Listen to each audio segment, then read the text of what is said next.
Good afternoon. My name is Caio and I will present the paper A Statistical Approach to Predict Operating System Failures based on Multiple Failures Association. There is no doubt that computer systems have become one of the most important tools in modern society, and based on previous studies, we know that failures in these computing systems are mainly caused by software defects, and these defects may lead to simple inconvenience to risking human lives. Moreover, reliability is a major concern not only for critical systems, but also for commercial off-the-shelf software. For example, the US Navy navigation systems run on top of regular Windows operating systems, so the OS layer should guarantee at least the same level of reliability expected for the user applications.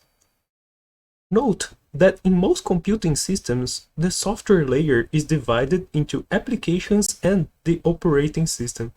But given that user applications depend on the operating system, there is no point in having highly reliable applications if the OS doesn't have an equivalent reliability. Therefore, the motivation for conducting this research comes from the importance of OS reliability for computing systems and the lack of research in this area. In our earlier papers, we analyzed OS failure occurrences in real working environments, and we found empirical evidence of patterns of multiple event failures occurring within well-established time intervals, which suggested the existence of underlying mechanisms governing these OS failure behaviors.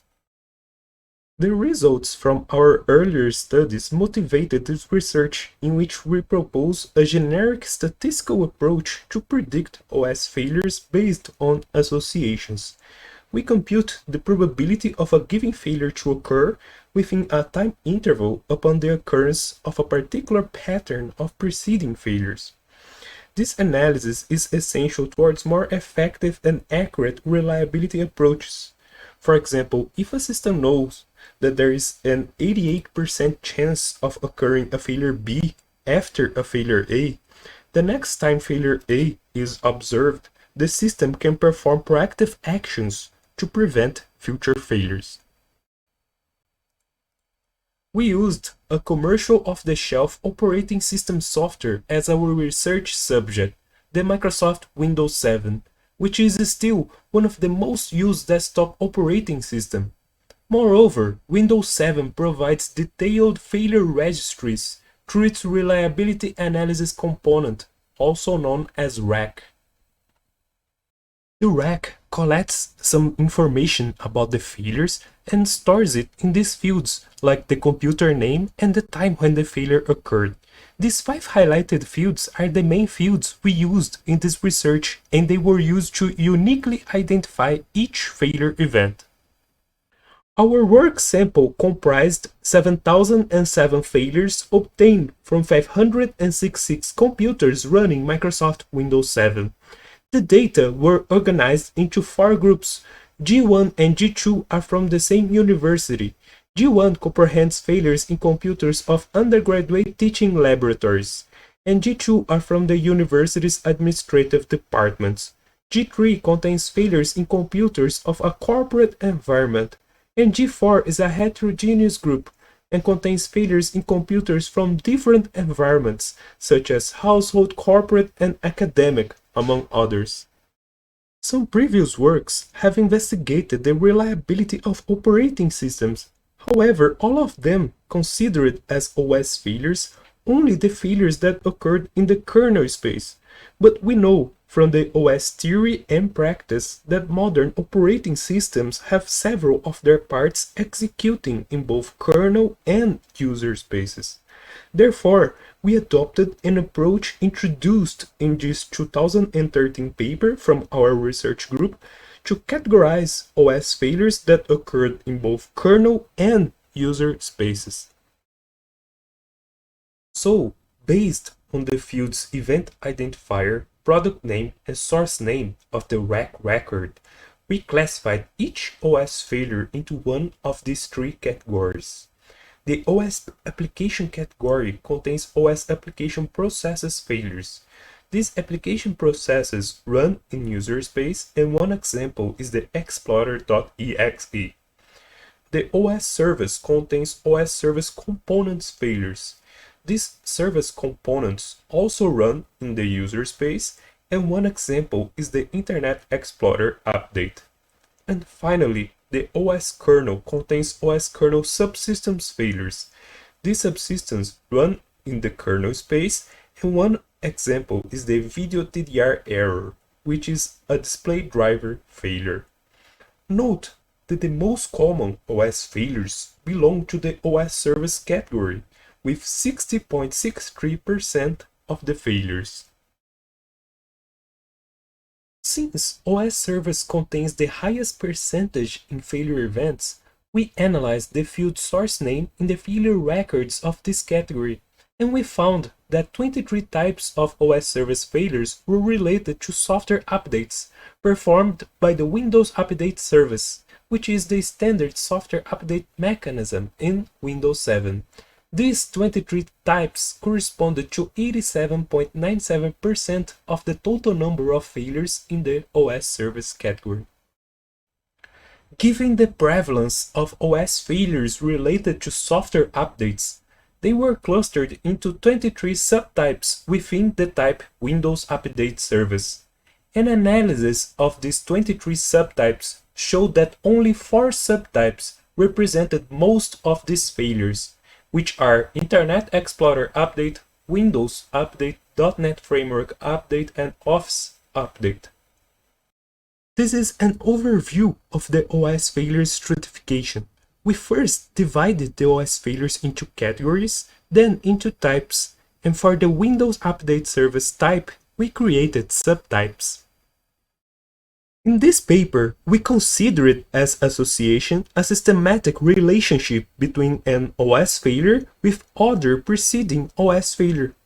And to discover these associations, we begin by verifying if the last failure of a computer's log, for example failure D, has a preceding failure that occurred on the same day or on the previous day.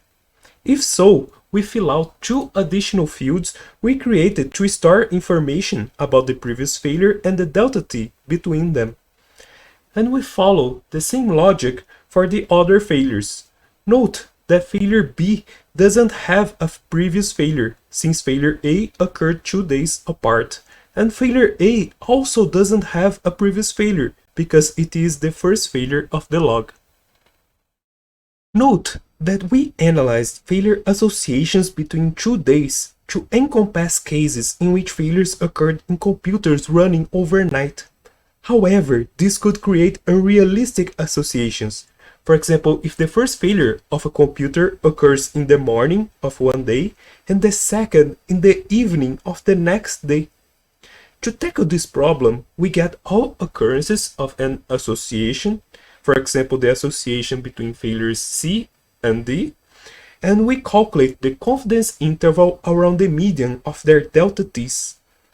Finally, we select only the occurrences with delta t less or equal to the upper bound of the confidence interval, which also guarantees that the association is consistent within that time interval. In addition, we choose only associations that happen in at least 3 out of the 4 groups of the sample, since we are interested in consistent associations that occurred in multiple groups. Following, we added the associations as input to the multinomial logistic regression, in which the first failure on the association represents the possible values for the independent variable, and the second, the possible values for the dependent variable. Finally, based on the regression models, we can calculate the probabilities for all combinations of values between the dependent and independent variables.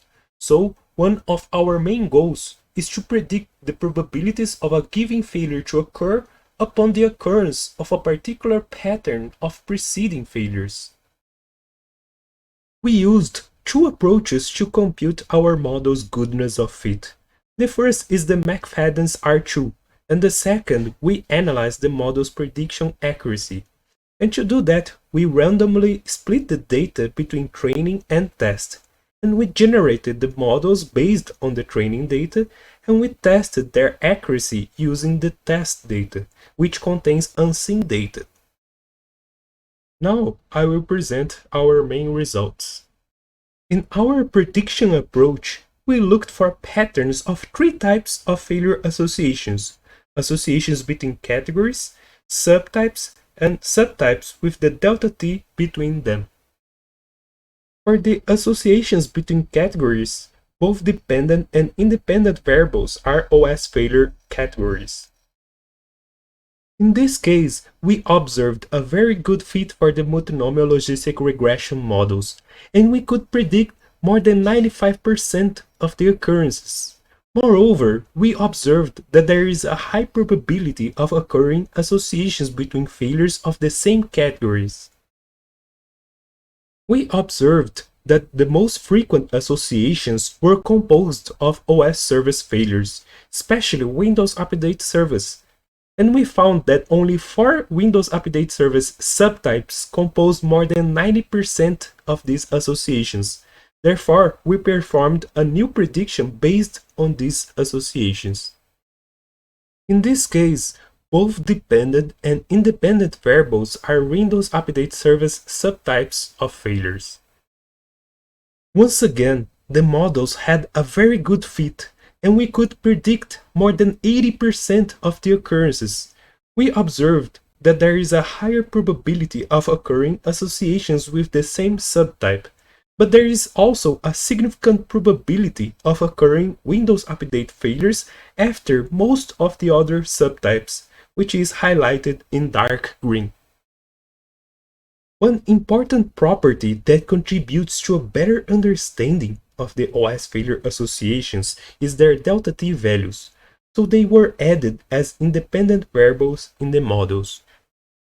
We had to divide the delta t's into categories by computing the minimum, maximum, and quartiles of their values, and each statistic represented a delta t category. Finally, we added the delta t's into the prediction approach as a second independent variable in the previous model.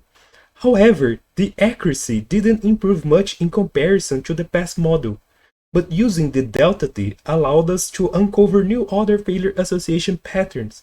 For example, there is a significantly higher probability of occurring Windows Update failures within small delta t's with respect to any other subtype that occurred before.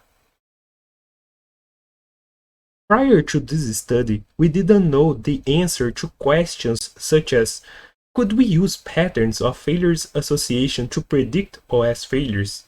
And if so, at what level of accuracy?